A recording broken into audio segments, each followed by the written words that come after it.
Jenny Smith from Te Whare Roimata Trust.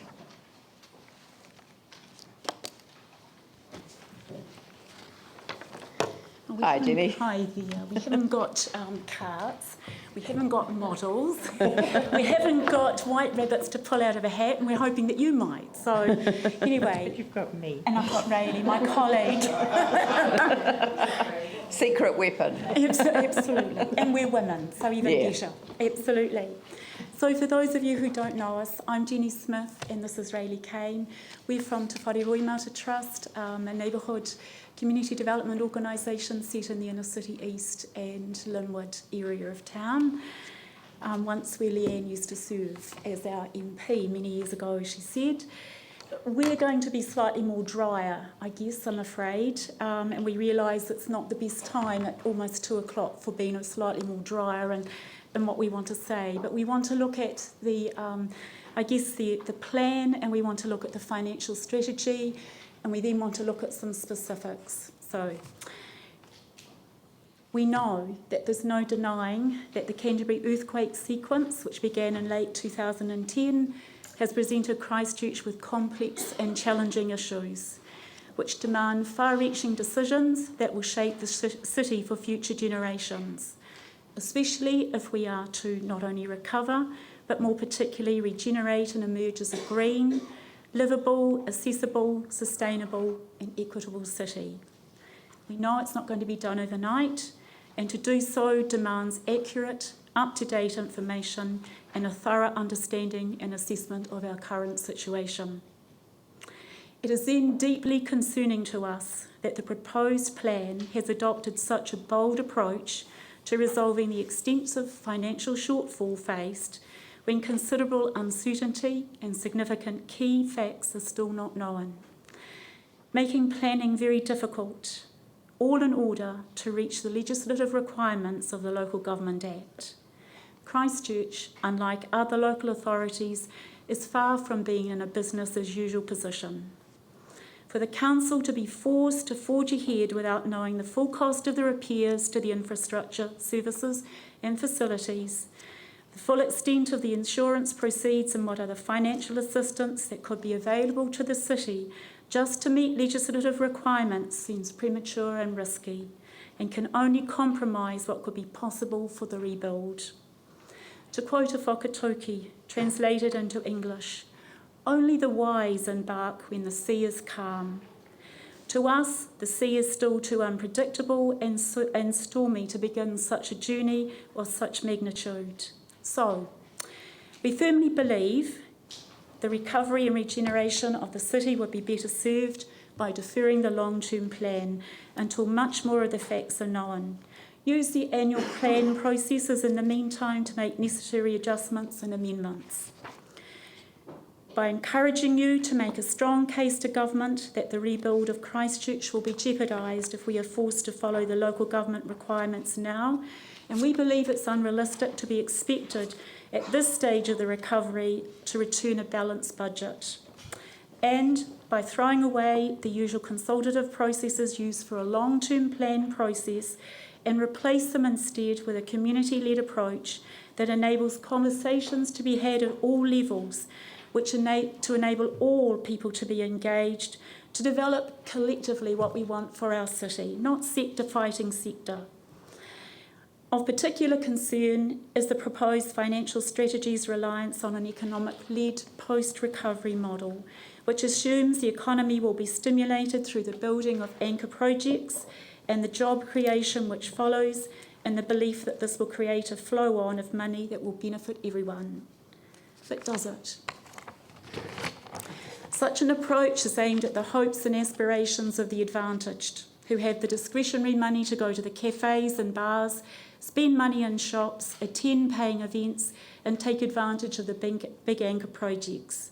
It assumes that Christchurch is a wealthy city. But are we? Census data tells us that half of the city earns less than $30,000 annually, 1/3 live in rental housing, 1/4 of our children live in poverty. Where does the average Kiwi fit in this model? Mary Richardson, in her former role as Executive Director of the Christchurch Methodist Mission at a local conference in 2013, questioned whose city were the anchor projects going to improve, and then cautioned that disasters have a way of worsening social inequalities. Come and see where we work. We see it every day. Overseas research confirms this, highlighting the failure of economic-led recovery models. Kobe is an example. Sadly, the pursuit of a one-dimensional model flies in the face of the Council's proud tradition of developing strategies and policies which promote social justice, equity and fairness, and the building of strong communities and the promotion of well-being and participation. We note that with very real concern that the financial strategy being proposed is not informed or linked to relevant community-related strategies, and we list them in our submission, but particularly the Strengthening Community Strategy, or even Sarah's recovery strategy for Christchurch, of which the Council is a partner, nor is there any reference to the to a treaty-based approach. So our submission sets out some very real concerns about the financial strategy. We are heartened, however, to learn that the Strengthening Communities Fund will not be subjected to the blanket 2% cuts imposed on the Council's operational budget. We thank you for this, but we do want to highlight some concerns.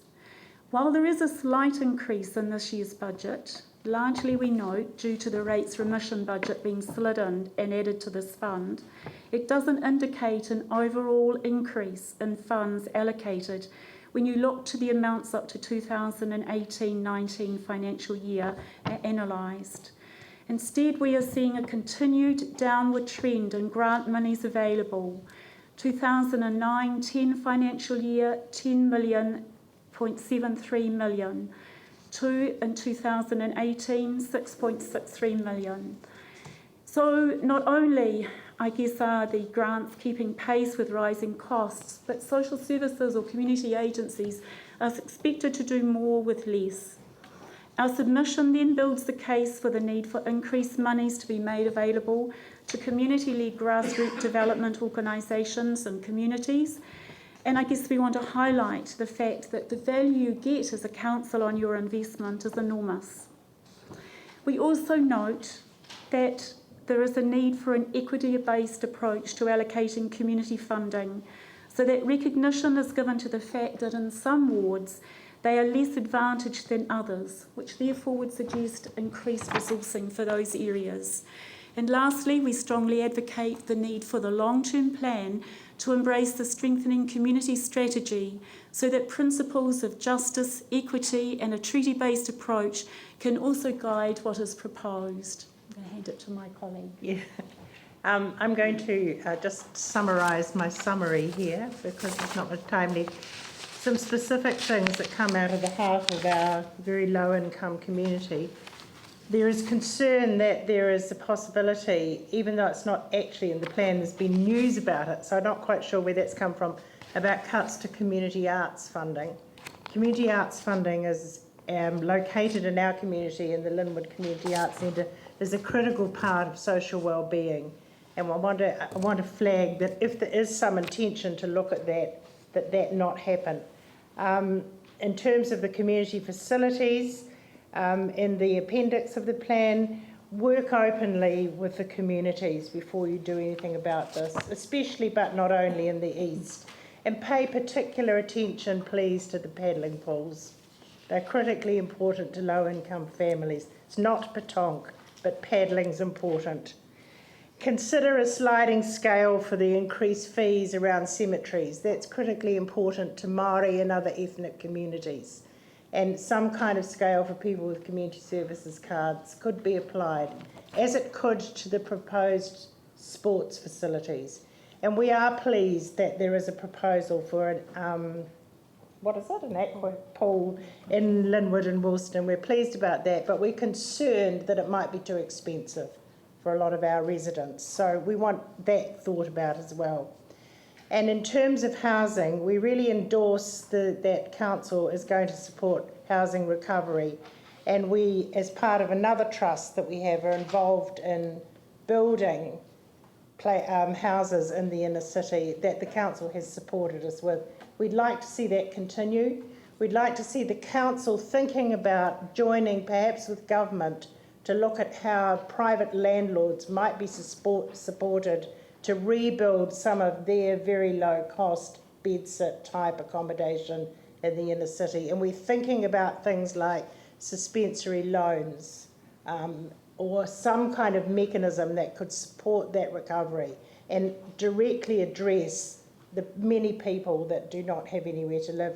And we're thinking particularly of low income, single, mostly men when we talk about that group. I'll stop. We've run out of time. Yes, and look, thank you very much for your submission. I think that one of the issues that you've raised right at the very outset asks us to do something that we can't legally do. So our exemption from holding a long-term plan, I'm sorry, Yanni, there isn't time. The exemption from holding a long-term plan as a council ends on the 30th of June this year. So we don't get to not do this process. We could potentially ask government for the extension to the 30th of September, but that's it. And that doesn't actually get us over the line. So what we've been saying to groups is work with us, absolutely, and I totally agree with the approach that you've adopted. Totally agree, I couldn't agree more. But we're going to have some of these conversations after the 1st of July, and we have to get this LTP across the line. That's why we've presented it as a base case and not as the final position. It will be a living, breathing document, and our annual plan process next year will be substantial. I smiled at the beginning of your introduction because it's what I wanted us to apply for last year, which was the delay for this year to be an annual plan so that we could actually do a proper long-term plan afterwards. But that was not to be, and those that didn't agree with me know who they are. So we are in this position because we're in this position, and we cannot now get out of it. So by the 30th of June, we have to have a long-term plan in place because by law, no council can operate without one. So I'm sorry that that's the reality. But what you've asked for from this council, there is not one councillor around the table who doesn't agree that we should be planning the future with our communities in exactly the way that you've described, and that's what we want to achieve. Okay. Thank So you. thank you very much.